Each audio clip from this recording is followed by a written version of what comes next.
nga, magluluto tayo ng sinigang na manok.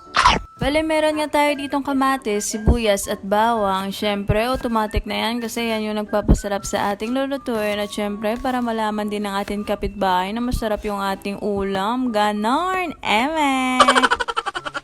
Meron din pala tayo ditong luya at tangkong at syempre yung main ingredients natin ay yung manok. So isa-slice lang natin lahat yan para ready to cook na tayo agad. So let's go!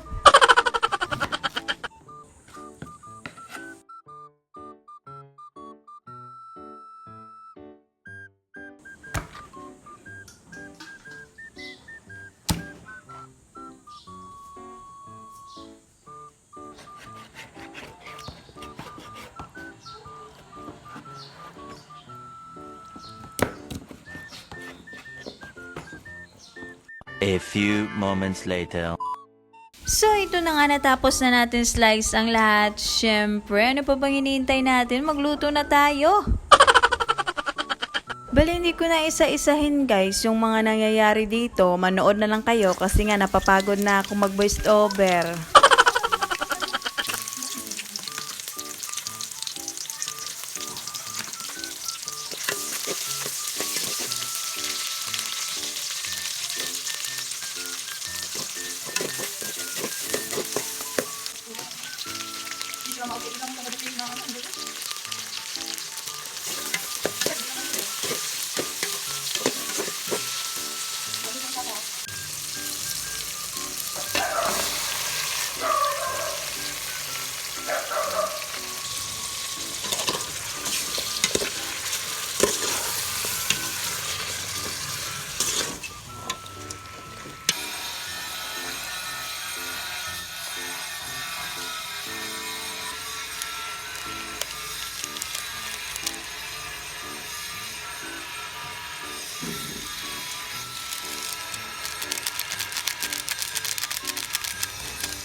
A4.